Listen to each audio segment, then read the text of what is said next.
இந்த பதிவை கேட்டுக்கொண்டிருக்கும் நல்ல உள்ளங்களுக்கு உங்கள் சுவாமிநாதன் ஜோதிடரின் அன்பான வணக்கங்கள். இன்றைக்கு நம்ம யூடியூப் சேனல்ல குகையில் தோன்றிய சிவ வடிவம், குகை முழுக்க மர்மங்கள் எங்கு தெரியுமா? பதிவுக்குள்ள போறதுக்கு முன்னாடி நம்ம யூடியூப் சேனலை எல்லாம் சப்ஸ்கிரைப் பண்ணுங்க, ஷேர் பண்ணுங்க, லைக் பண்ணுங்க. பதிவுக்குள்ள போயிடலாம். பொதுவாக சிவபெருமானின் லிங்க வடிவமே பல இடங்களில் சுயம்புவாக தோன்றி உள்ளதை நாம் பார்த்திருப்போம் அல்லது கேள்விப்பட்டிருப்போம். ஆனால் ஒரு குகையில் சிவபெருமானின் முழு வடிவமும் சுயம்புவாக தோன்றி உள்ளது.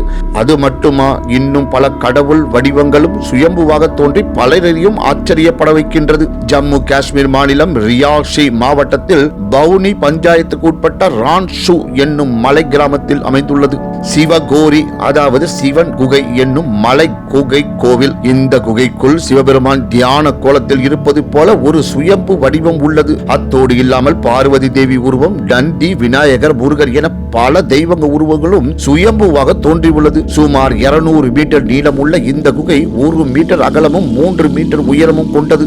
உடுக்கை வடிவில் அமைந்துள்ள இந்த குகையில் சிவன் சிலைக்கு மேல் எப்போதும் நீர் சொட்டி கொண்டிருக்கும் அதிசயம் நிகழ்கின்றது. அந்த நீர் எங்கிருந்து ஊற்றெடுத்து எப்படி சரியாக சிவன் உருவத்திற்கு மேல் மட்டும் சுட்டுகின்றது என்பதை இதுவரை யாராலும் கண்டறிய முடியவில்லை.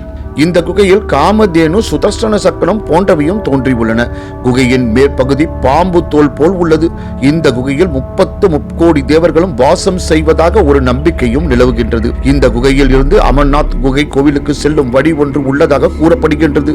பாரத போர் முடிந்து கிருஷ்ண பரமாத்மா தன் உலக வாழ்வை முடித்துக் கொண்ட பிறகு பாண்டவர்கள் சொர்க்கத்திற்கு செல்ல முடிவெடுத்த போது இந்த வழியை தான் தேர்ந்தெடுத்தனர் என்று கூறப்படுகின்றது. இந்த குகை ஆரம்பத்தில் பெரிதாகவும் போக போக குறுகலாகவும் அமைந்துள்ளது. பல அற்புதங்கள் நிறைந்த இந்த குகைக்குள் செல்வதென்பது அவ்வளவு எளிதான காரியம் அல்ல. இந்த குகைக்குள் சென்ற சிலர் மீண்டும் திரும்பவே இல்லை என்றும் கூறப்படுகின்றது. பாதுகாப்பு கருதி அரசாங்கம் இந்த குகைக்குள் செல்ல கட்டுப்பாடுகளை விதித்துள்ளது குறிப்பிடத்தக்கது. சிவலிங்கத்தில் இருந்து பீரிட்டு வந்த நீர் ஆச்சரியத்தில் உறைந்த மக்கள் கடந்த 2003ஆம் ஆண்டிற்கு முன்பு வரை இந்த குகை பெரியதாக பிரபலமாகவில்லை.